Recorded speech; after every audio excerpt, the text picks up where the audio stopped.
사도행전 1장 8절을 기준으로 디비전이 3개이죠.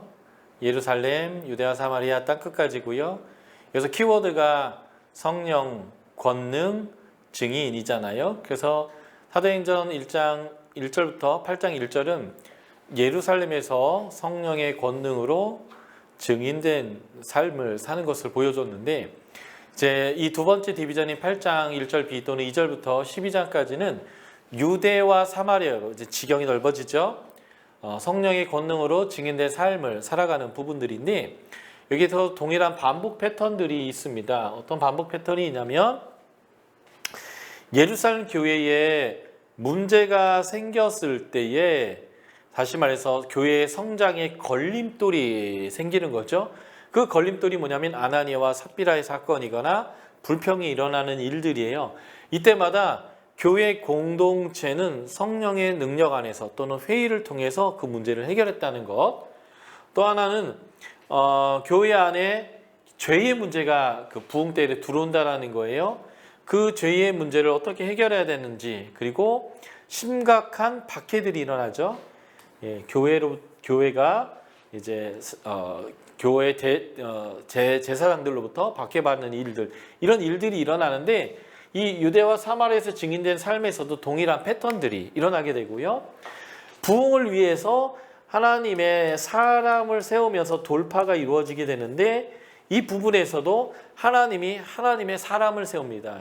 여기서는 헬라파 유대인인 7 집사를 세웠다면, 여기서는 헬라파 유대인 사울이라고 하는 바울을 세워서 이 복음의 지경을 넘어서게 하는 이런 일들을 하게 하는데요.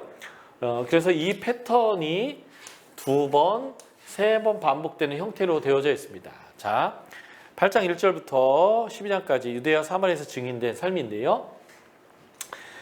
자, 스데반의 순교가 일어났죠. 그리고 12장에 야고보의 순교 같은 것이 일어나는데, 이런 강력한 핍박이 있지요. 이런 핍박이 있어도 사울이 회심하고 헤롯 아그리빠 왕이 죽음을 당합니다. 이 둘이 누구예요? 박해자죠. 이 박해자들을 하나님께서 다루세요. 누구는 죽이기도 하고 누구는 턴을 시켜서 하나님의 사역자로 만드는 거죠. 그래서 이러한 어려움 가운데서도 성령님께서는 강력하게 역사하셔서 교회를 보호하시고 확장해 나아가고 있는 것을 우리가 볼 수 있습니다. 그래서 이 사도행전 8장부터 12장에서는 이 두 가지를 봐야 되는데요. 하나님께서 사람을 준비하십니다. 이게 이제 사울이에요. 또 하나님은 교회가 부흥하고 선교가 이루어지고 복음이 땅끝까지 가게 하기 위해서 또 뭘 준비하냐면, 교회와 사도들의 관점을 변화시킵니다. 세계관을 바꿔버리는 거예요. 우리의 선교의 가장 큰 걸림돌은 우리의 국소적인 세계관이에요. 교회 건물을 크게 하고 교회 성도의 숫자를 늘리는 데에 우리의 모든 관심이 다 있어요. 마치 예수님이 부활하셔서 40일 동안 하나님 나라의 일을 가르쳐도 이스라엘 나라의 회복의 때가 이때입니까? 라고 묻는 것 같은, 하나님의 일을 하고 헌신되고 많은 헌금과 많은 희생과 많은 헌신을 하지만 하나님의 관점으로부터 벗어나서 우리 교회의, 우리 공동체의 영광을 추구하는, 내가 이 교회, 이 브랜드의 이름을 가진 교회에 속한 성도라는 프라이드를 만족하는 이러한 이제 모습들이 있는데, 지금 선교를 위해서 하나님이 이 두 가지를 하고 있어요. 사울이라는 하나님의 사역자를 준비하고 있고, 그들의 잘못된 세계관을 깨트려서 변화시키는 하나님의 그 의지와 하나님의 열정에 의해서 선교가 이루어지고 있는 거예요. 그러니 이 이야기를 듣고 있는 이방 땅의 데오빌로가, 나에게 복음이 온 것이 우연하게 온 것이 아니구나. 하나님의 명확한 의도와 계획과 하나님의 방법에 의해서 사도들이, 제자들이 예수처럼 순종하여서 이루어진 것이구나라는 것을 이제 보게 되는 내용들이 여기서 볼 수 있습니다. 자, 8장 2절부터 9장 31절까지 빌립, 사울의 증인된 삶입니다. 이 둘 다가 헬라파 유대인이에요. 하나님이 BC 586년에 멸망시켜서 바벨론으로 보내고 페르시아 시대가 오게 해서 더 넓은 지역으로 흩어지게 하고 헬라 시대가 오게 하면서 유럽까지 뻗어나가게 되고 로마 시대가 되면서 이탈리아에까지 막 흩어져 나아가게 했던 그 유대인들이요. 하나님이 현지화시킨 선교사들이요. 이 헬라파 유대인들을 하나님께서 사용하셔서 이제는 유대 지역이 아니라 더 멀리 가게 하셨는데 바로 빌립 집사가 사마리아로 가게 되는 거고요. 사울이 이제는 땅끝까지 복음을 증거하게 되는 돌파가 이루어지는 것입니다.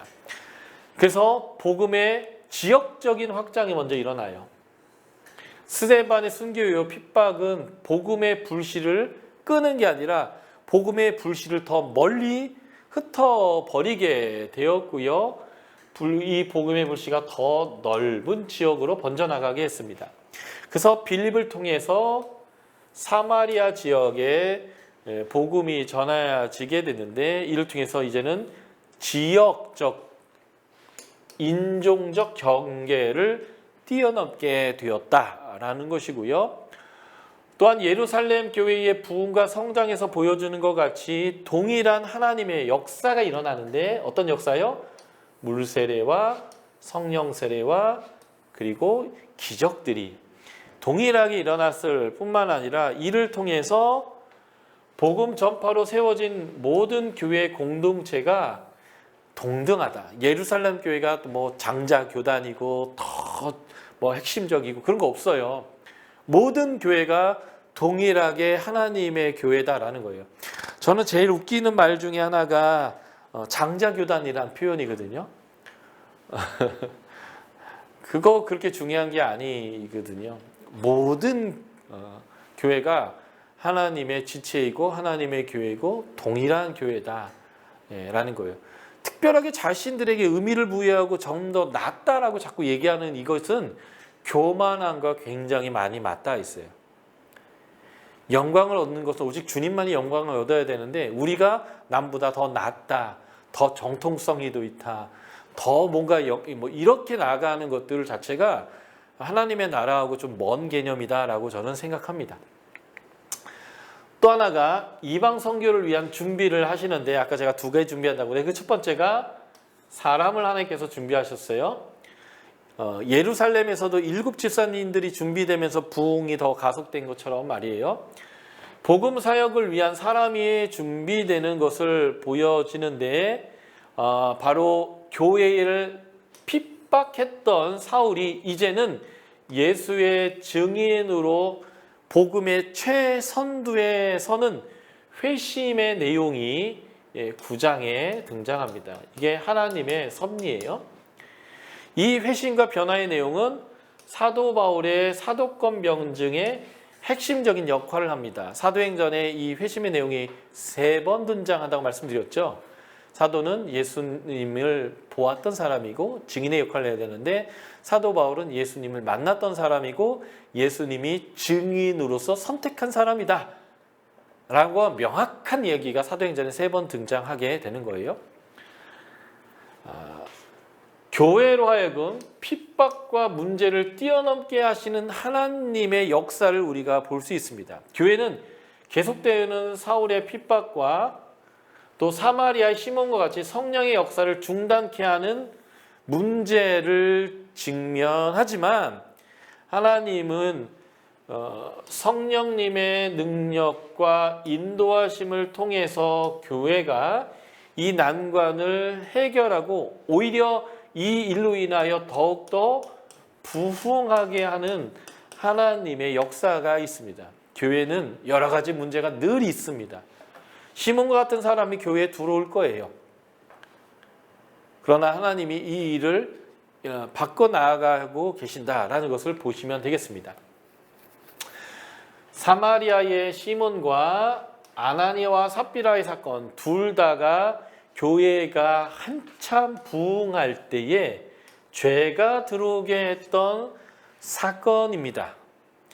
다 성령님을 속이고 성령님의 권능을 자신의 돈벌이로 삼으려고 하는, 내가 주인 되고 성령님이 내 도구가 되는, 주인 노릇하려고 하는 이러한 잘못된 모습들이 죄가 들어오는데요.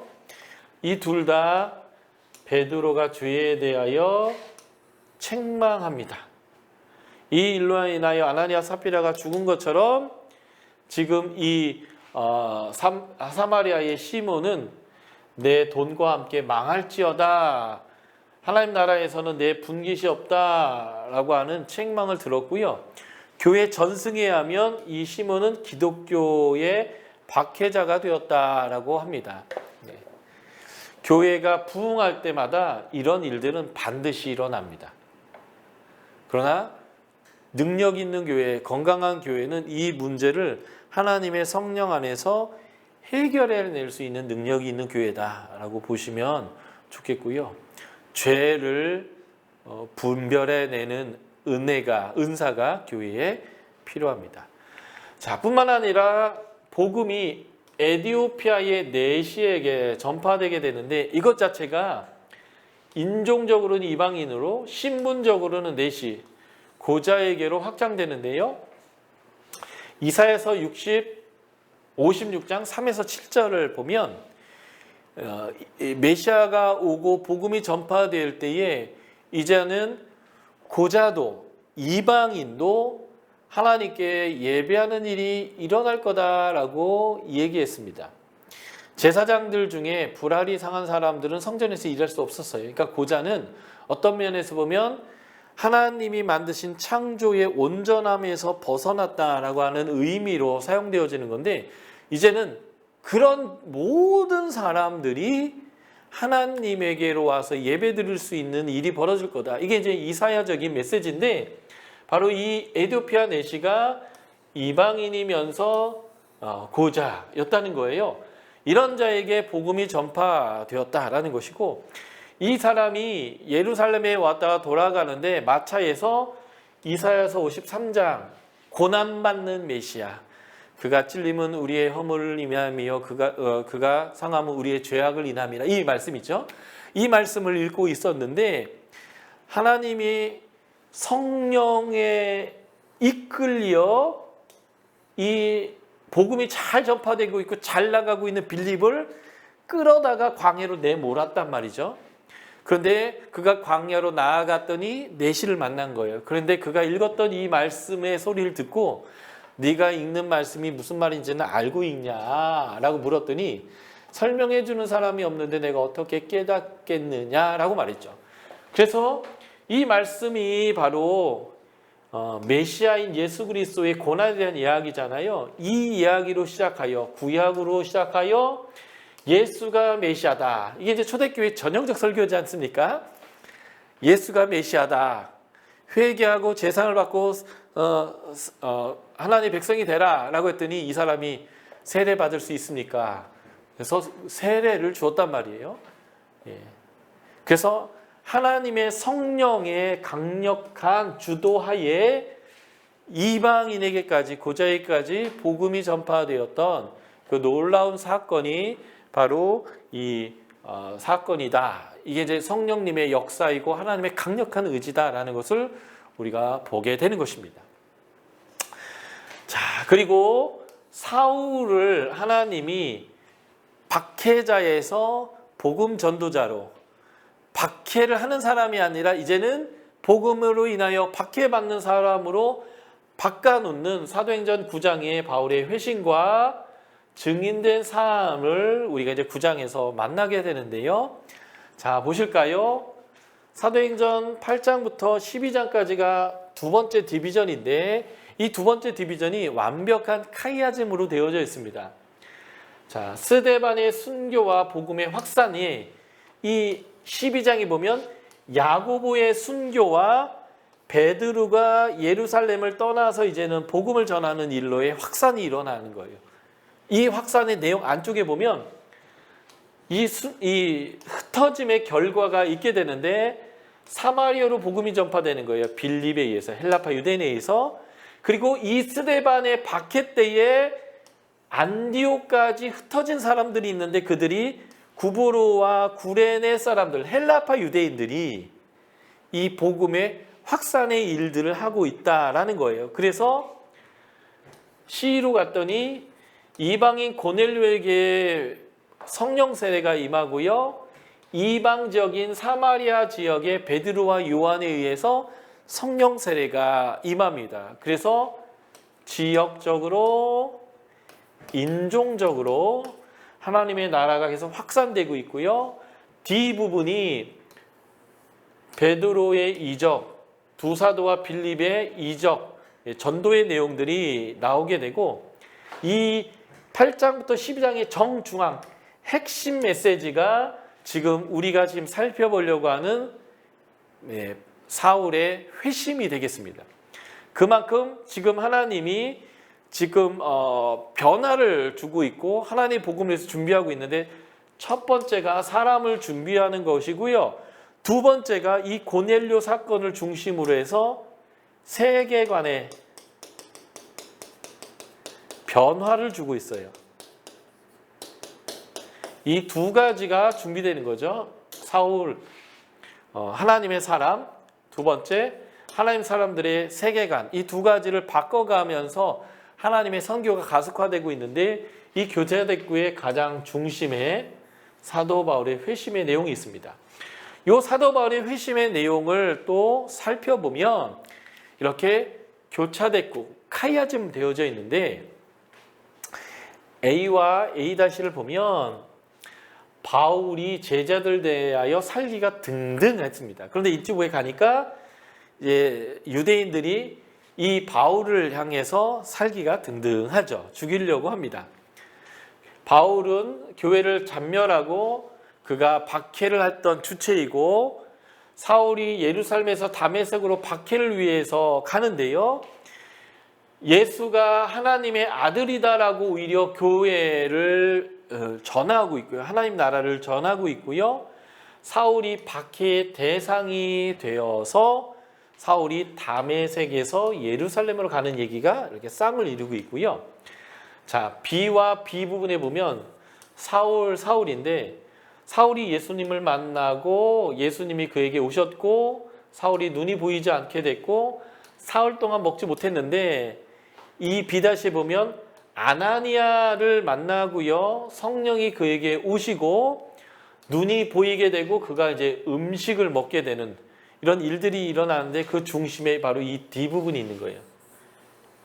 예수님이 아나니아를 사울에게 보내서 그에게 안수하고 성령 세례를 그가 받게 하는데 그때 예수님이 얘기하는 내용이죠. 예수의 이름, 내 이름을 이방과 임금과 이스라엘 자손에게 전하기 위하여 택한 나의 그릇이 바울이다, 사울이다. 내 이름을 위하여 얼마나 많은 해를 당할 것인지를 알려주려고 한다.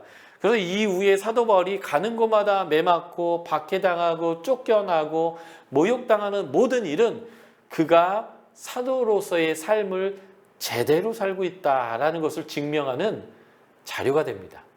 물론 이런 내용들은 스데반도 베드로도 12사도도 다 동일하게 당했던 일이기도 하지만 말이죠.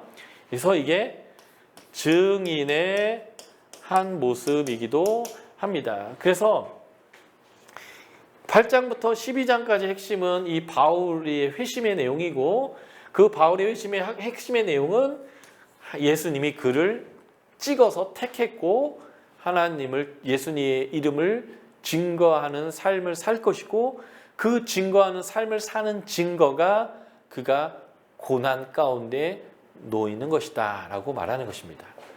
정리하면 복음의 확산의 과정에서 하나님이 하나님의 사람을 준비시키고 있음을 우리가 보는 거고요.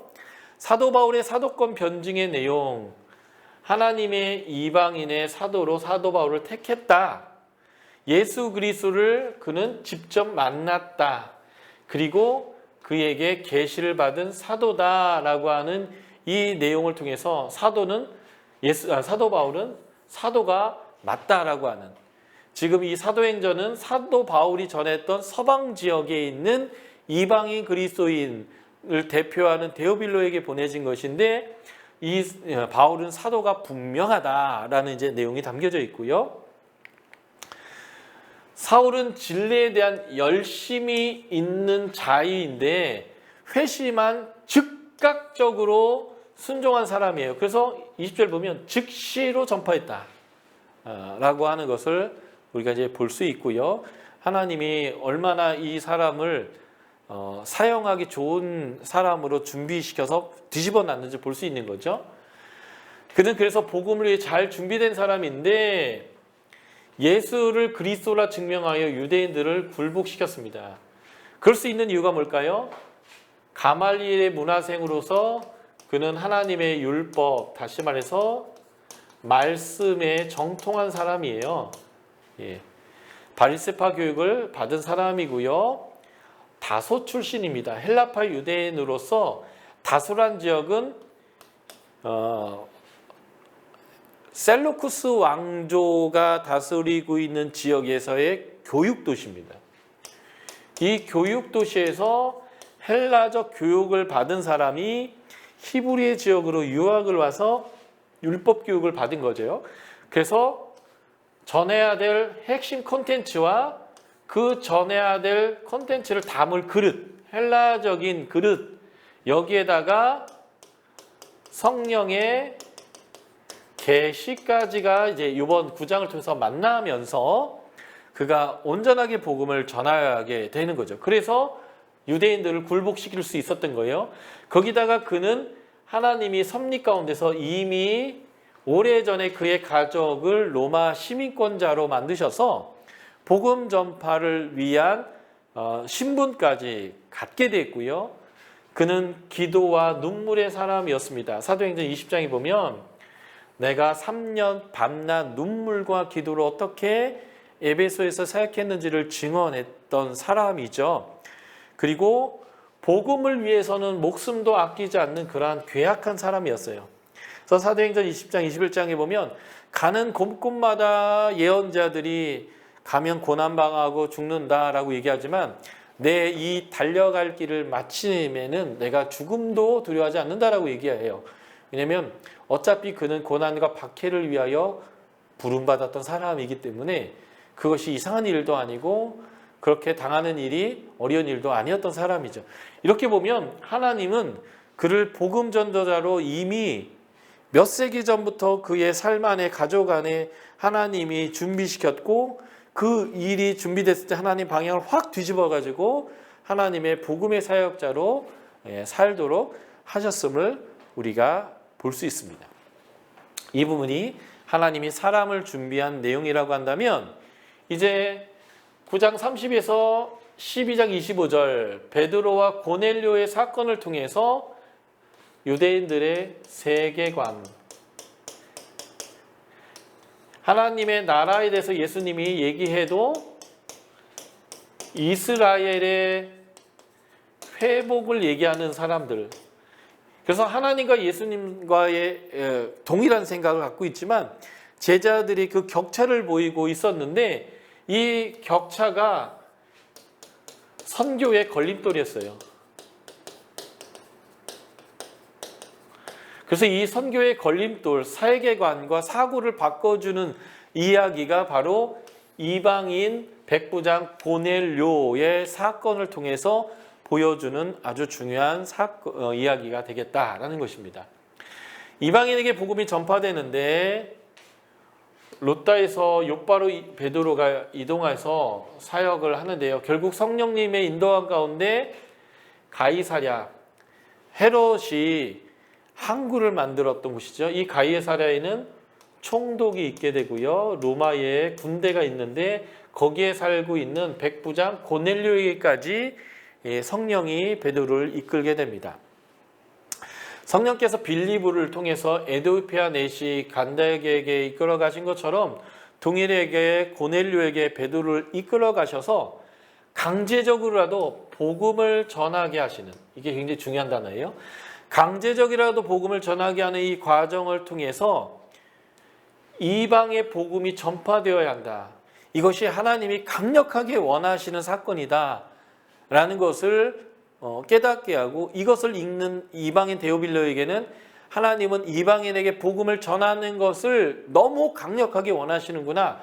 그래서 이방의 복음을 전해야 하는 당위성을 설명하게 되는데요.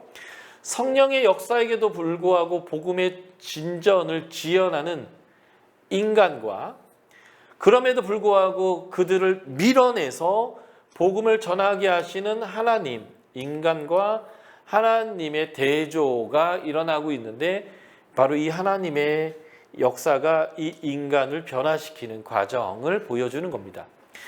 그래서 임방 선교를 위하여 준비하시는 두 번째, 아까는 사람이었다면 두 번째는 제도와 인식을 바꿔주는 것인데요.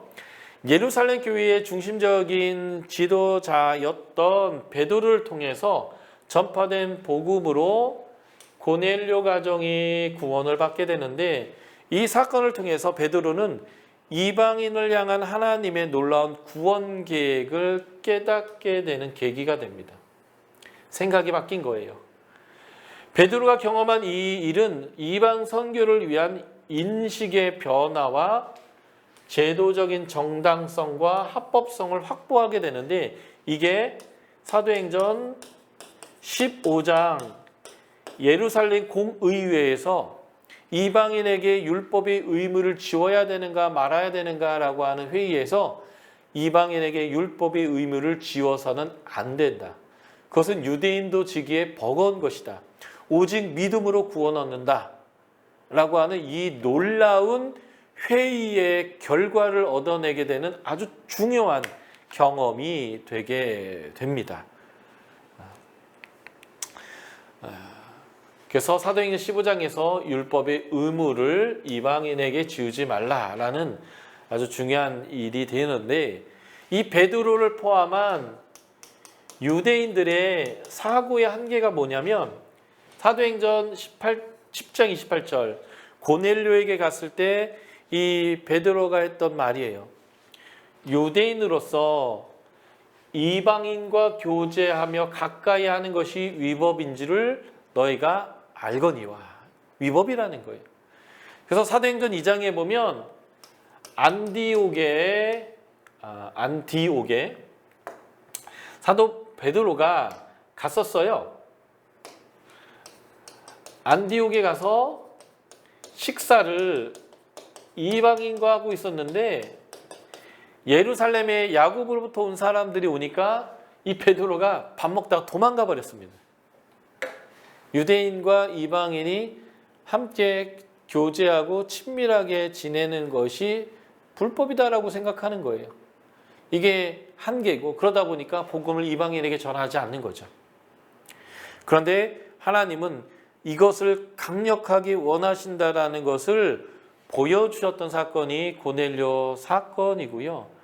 그래서 성령님의 역사를 통해서 복음은 계속 땅끝까지 전진하게 되는 이런 놀라운 사건과 관련된 것이 이 이야기입니다.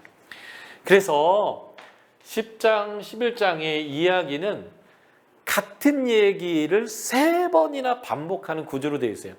3번 강조한다는 것은, 반복한다는 것은 강조하는 거죠. 반복은 강조예요. 뭘 강조하냐? 고넬료가 환상을 봤다라는 것을 계속 강조해요. 1번, 2번, 3번, 4번. 상황이 바뀌는데 그 얘기를 또 하고 또 받고 또 하죠. 그리고 베드로가 환상 봤음을 3번 반복합니다.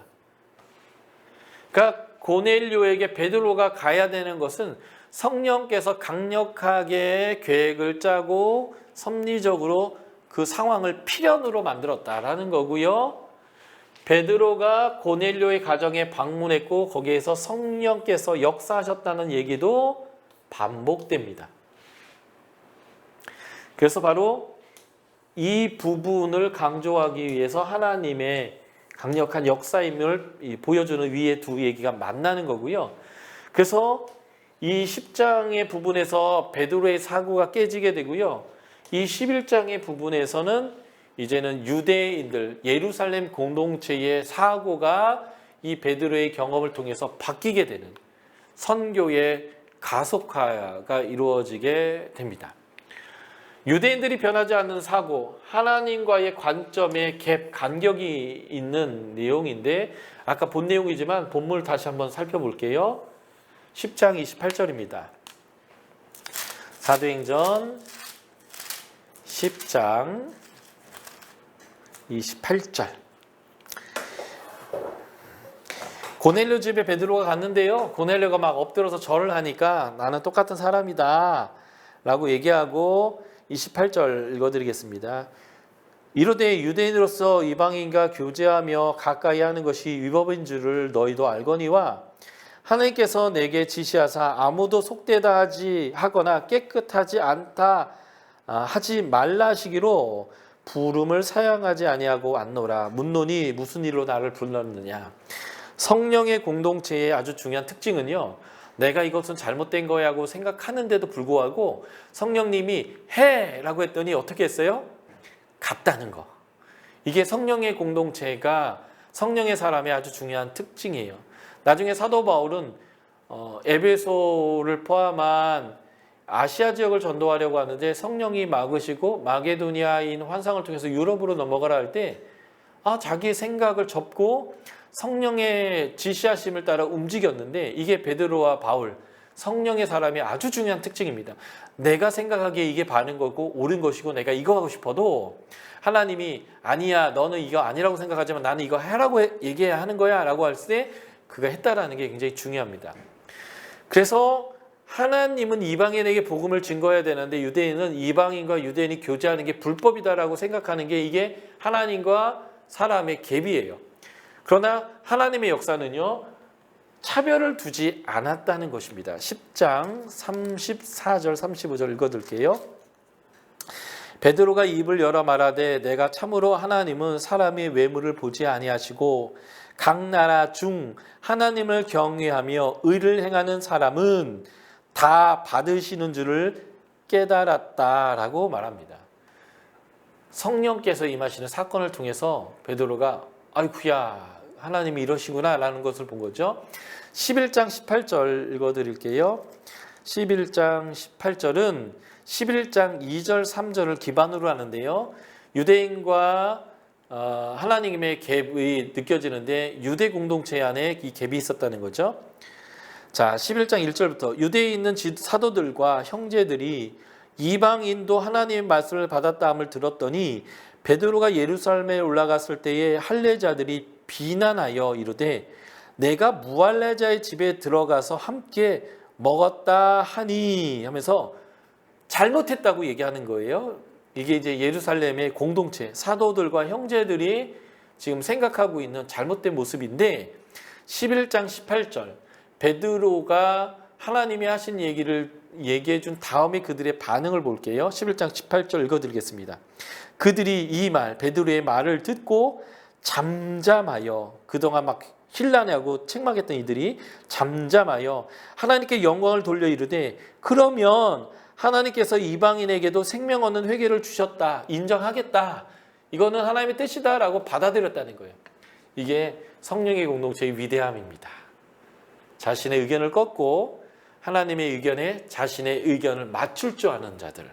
이게 성령의 공동체다라고 보시면 되겠고요. 그래서 오순절 성령강림 2장의 사건과 10장의 고넬료의 집안에 성령이 임한 사건을 보면 비교할 수 있어요. 오순절에 예루살렘의 유대인에게 하나님의 큰 일을 말하는 방언이 주어진 것처럼 고넬료가 친척과 모든 친구들을 모아놓고 베드로의 설교를 들을 때에 이 가이사랴 이방 지역의 이방인에게 하나님의 방언을 말하며 하나님을 높이도록 하는 동일한 성령의 세례가 임했다는 거예요. 그러니까 유대인이든 이방인이든 유대 지역이든 이방 지역이든 하나님은 차별 두지 않고 모두에게 하나님의 성령을 부었다. 성령이 부어진 것은 뭐예요? 하나님의 백성이고 하나님의 임재 장소인 성전이 된다라는 거예요. 이방 지역에도 이방인에게도 동일하게 차별 없이 이루어졌다는 것이죠. 자, 보십시오. 사마리아 지역에 복음이 전파되고 물 세례가 주어진 다음에 성령의 세례가 주어졌어요. 여기까지는 빌립이 했다면 예루살렘에서 베드로와 요한 사도가 와서 성령 세례를 주었죠. 이게 일반적인 순서예요. 복음이 전파되고 물 세례가 주고 성령 세례를 받는 것인데, 이 이방 지역의 가이사야의 고넬료의 집안에서는 복음이 전파되니까 물 세례 전에 성령 세례가 임하고, 그래서 물 세례를 나중에 줬습니다. 이게 강력하게 하나님이 역사하셔서 하나님이 이방인들이 하나님의 백성이 되고 그들에게 복음이 전파되는 것이 얼마나 하나님이 원하시는 일인지를 강력하게 역사하셨던 사건이에요. 그렇기 때문에 베드로의 생각이 바뀌고 예루살렘 공동체의 생각이 바뀌고 복음의 전파가 이방인들에게 더 나아가는 가석화의 일이 일어났다는 것입니다. 이런 일들이 일어나는 과정에서 동일하게 일어난 사건이지만, 그리다 보니까 지금 이 다음에 배치하는 게 바로 안디옥 교회의 개척과 바나바의 파송 얘기예요. 7장부터 8장에 박해로 인해서 복음이 흩어졌는데, 빌립이 사마리아만 간 게 아니라 구브로와 구레네 사람들이 안디옥에도 갔단 말이에요. 이건 동시적 사건인데 글을 기록하다 보니까 이렇게 앞에다 뒤에다 기록하는 것 뿐이겠죠. 그래서 교회가 개척됐는데 헬라인에게도 복음이 전파됐다는 거예요. 하나님의 그 놀라운 역사가 이방인에게 전파되어지고, 여기서 비로소 그리스도인이라고 불려지게 됐다라는 거죠. 얘들은 좀 달라. 뭐가 다르냐면 말만 해도 예수 그리스도만 얘기하고, 뭐만 결정할 때 예수님의 뜻일까 아닐까를 얘기하고, 그래서 예수 그리스도로 규정되는 사람들인 거죠. 예. 그리고 이 교회는 예루살렘 교회에 기근이 있을 때 형제를 돕는 구제 헌금을 했던 교회인데, 이게 예루살렘 교회가 가장 잘했던 모습 중에 하나가 구제를 하는 것이었고, 여기에서 죄와 어려움이 있었잖아요. 이 예루살렘 교회부터 흩어졌던 이 안디옥 교회도 이 구제의 일을 잘했던, 하나님 나라의 가치, 형제 사랑을 했던 것, 귀한 재정으로 형제를 섬겼던 동일한 모습을 보여주고 있습니다. 자, 이 교회에서 이제 선교사를 파송하는 내용이 이제 13장이고 이방인을 향한 본격적인 선교가 이루어지는데, 그 이전에 12장에서 헤롯 아그리빠 1세에 의해서 박해가 일어나고, 스데반의 박해 때에 복음이 흩어졌던 것처럼 더 많은 복음이 확산되어져 가는 일들이 이제 일어나게 되는데요. 헤롯 아그리빠 1세가 누구냐면 이 사람입니다. 헤롯은 도리스란 사람과 결혼을 했는데, 헤롯이 에돔 사람이죠. 나중에 이걸 이두메 사람이라고 표현하는데, 그래서 유대인들에게 인기가 없었어요. 왜냐하면 신명기 17장 왕의 조건, 유대인의 왕의 조건은 유대인이어야 했거든요.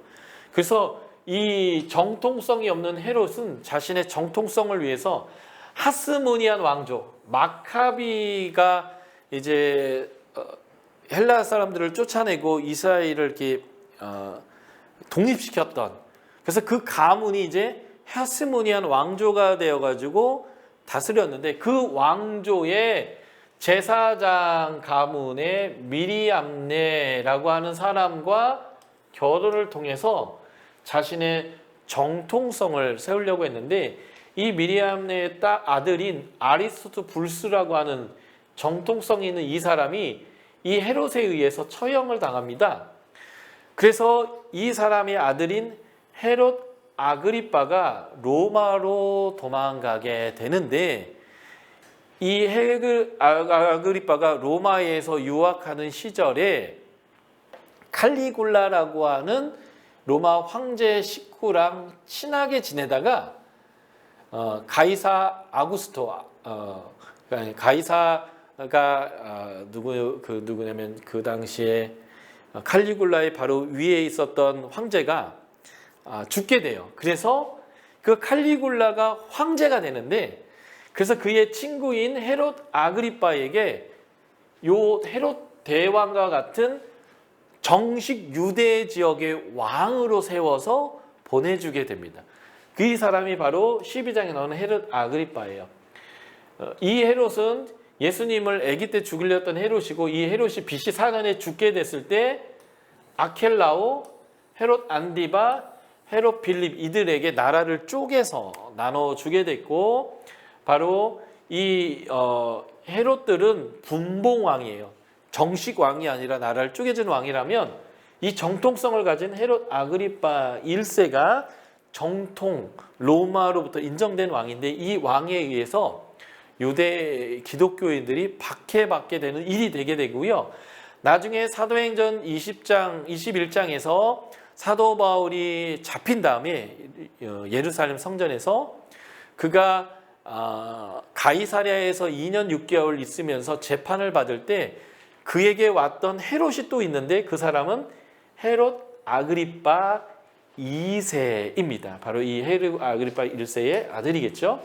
그래서 성경에 나오는 헤롯들이 다 헤롯이지만 다 다른 헤롯이다라는 걸 좀 보시면 되겠고요. 12장의 헤롯은 바로 헤롯 아그리빠 1세입니다. 자, 이 11장 27절부터 12장 25절까지가 이렇게 카이아즘 되어져 있는데요. A 부분과 A-C 부분이 바나바와 바울이 디아코니아 구제헌금을 가지고 예루살렘에 가는 얘기와 바나바와 사울이 구제헌금을 마치고 안디옥으로 돌아올 때에 마가를 데리고 돌아오는 얘기가 이렇게 쌍을 이루고 있어요. 이 얘기 안에 헤롯이 유대의 몇 사람 해하려고 했고 사도 12사도 중에 첫 번째 순교자인 야고보를 죽였습니다. 이 일로 인하여 B-C 부분에서는 하나님께서 헤롯을 죽여버리셨어요. 이 일로 인하여 하나님 말씀이 더 흥왕하게 되는 일이 있습니다. 하나님의 교회를 친 자를 하나님이 치신 거죠. 헤롯이 이 야고보를 죽였더니 인기가 급상승하는 거예요. 그래서 야 누가 대장이냐? 걔 죽이면 인기 확 오르겠다 해가지고 베드로를 잡아 가뒀는데 다음날 죽이려고 가뒀는데 베드로를 천사를 보내서 하나님이 구원해 주셨죠. 그리고 이 C-C 부분이 하나님께서 베드로를 옥에서 이제 옥에 가둔 일과 풀어지는 일로 이렇게 연결되는데 이 이야기의 가장 핵심의 부분이 뭐예요? 교회가 하나님께 간절히 기도했다는 거예요. 자, 다시 정리하자면 지금 교회에는 두 가지 문제가 있습니다. 하나는 기근, 두 번째는 박해. 이 두 가지의 문제가 다 해결되는데 기근의 문제는 어떻게 해결돼요? 안디옥 교회에 하나님의 가치를 가지고 이웃사랑을 하는 교회를 통해서 이 기근의 문제가 해결됩니다. 또 하나의 문제가 뭐예요? 박해의 문제죠. 이 박해의 문제는 하나님의 교회를 박해하는 자를 하나님께서 박해하셔서 하나님의 교회를 도와주시는데 거기에는 기도를 통해서 하나님의 역사가 일어나는 것이죠. 그래서 교회의 사랑과 하나님의 공동체의 기도를 통해서 교회는 두 가지의 문제를 해결합니다. 그리고 이 사건을 통해서 베드로가 옥에서 풀려나서 어디로 사라지게 되는데요. 이 일로 인하여 사도 베드로는 이 좁은 유대와 사마리아, 예루살렘을 떠나서 이제는 본도, 갑바도기아까지 가는 거죠. 그러니까 베드로 전후서가 그 사람들 위한 편지죠. 그리고 그는 로마로까지 가서 로마에서 복음을 전하다가 십자가에 거꾸로 죽게 되는데 히브리파 유대인들 사도들이 유대와 사마리아 벽을 깨고 땅 끝까지 나아가게 되는 아주 중요한 계기가 바로 야고보의 박해의 상황이다라는 것을 보시는 거죠. 이게 바로 12장에서 13장으로 디비전이 넘어가면서 땅 끝까지 복음이 증거되게 되는 또 하나의 박해인데, 어떻게 보면 성령께서 강력하게 급해서 더 많은 자들에게 복음을 전하기 위해서 밀어내실 때에 사람도 준비하고 사고도 바꾸고 악 나가면 걷어차서라도 하나님이 강력하게 내몰아서 그 복음이 지금 원독자인 데오빌로에게까지 간 것이다 라는 것이 이 사도행전의 아주 중요한 메시지가 되는 거죠.